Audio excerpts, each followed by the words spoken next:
On a tous en tête une histoire de nos origines, celle qu'on nous raconte depuis qu'on est tout petit, mais et si cette histoire n'était pas tout à fait complète? C'est une question un peu provocante, je sais, mais elle est au cœur de découvertes scientifiques qui sont en train de tout chambouler. Cette simple question, c'est le point de départ d'une véritable enquête. Une enquête qui ne se base pas sur des mythes, mais bien sur des preuves concrètes, des indices qui sont encodés au plus profond de chacune de nos cellules. Bon, commençons par ce qu'on connaît tous, ce qu'on a tous appris à l'école, la fameuse théorie de l'évolution de Darwin. L'idée, c'est celle d'un changement lent, graduel, qui s'étale sur des millions d'années grâce à des mutations qui arrivent au hasard. C'est cette histoire-là qui est dans tous les manuels scolaires. Une histoire qui, pendant plus de 150 ans, a semblé être la seule explication logique, la seule valable. Mais voilà, aujourd'hui, la science moderne commence à nous raconter une version bien différente. La toute première fissure dans ce récit si familier, elle vient d'un endroit assez surprenant. Les archives fossiles elles-mêmes. On imagine souvent un bel arbre généalogique, bien net, bien ordonné, mais en réalité, c'est beaucoup plus flou que ça. Oui, parce que si on regarde de près ces fameux arbres de l'évolution, on voit que les liens qui sont censés nous connecter aux formes de vie passées sont presque toujours des pointillés, des points d'interrogation. Pourquoi ?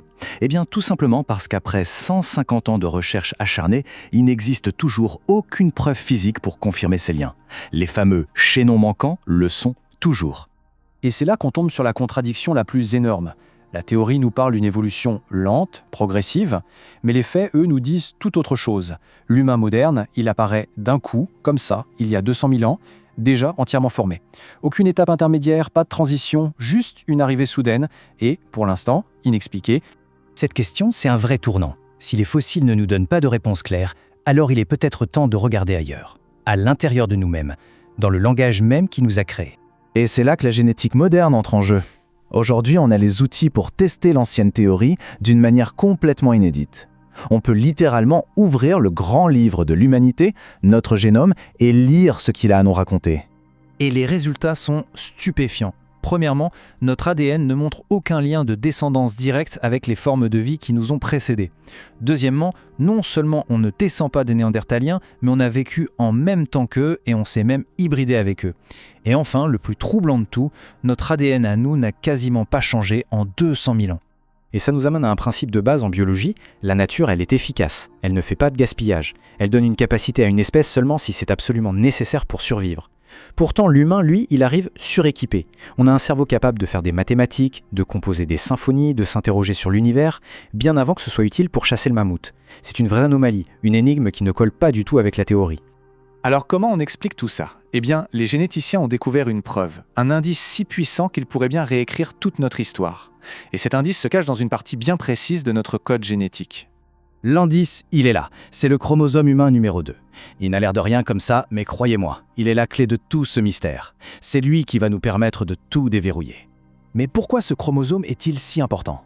Parce qu'il contient les gènes qui sont responsables du développement de notre néocortex, la partie la plus évoluée de notre cerveau, et c'est ce néocortex qui nous donne la capacité de ressentir de l'empathie, de la compassion et même de réguler notre propre biologie. Sans lui, on ne serait tout simplement pas nous.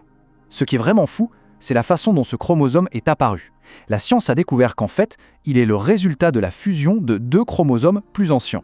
Mais attention, ce n'est pas une fusion accidentelle. Non, ces 2 chromosomes ont été joints de manière parfaite, bout à bout. Et voici la preuve irréfutable de ça. Les chromosomes ont des sortes de petits capuchons protecteurs à leurs extrémités, ça s'appelle les télomères. On les trouve uniquement aux extrémités.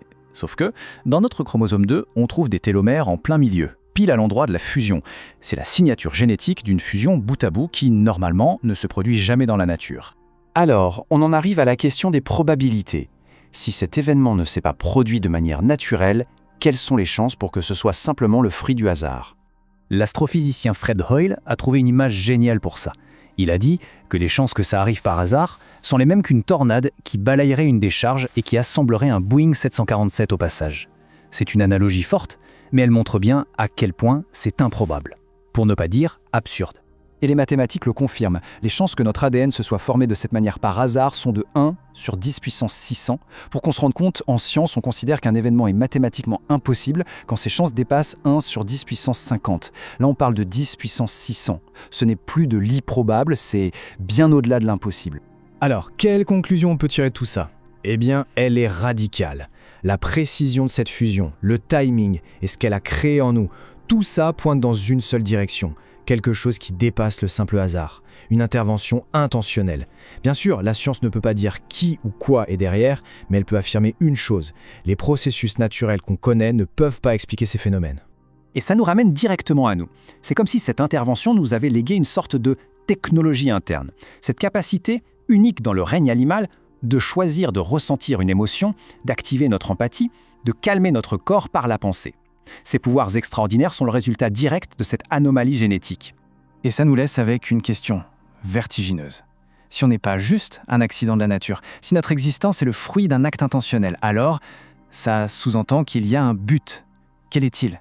Peut-être est-ce simplement d'apprendre à utiliser ces capacités incroyables, pas seulement pour survivre, mais pour s'épanouir, et peut-être, enfin, pour apporter un peu de paix dans notre monde.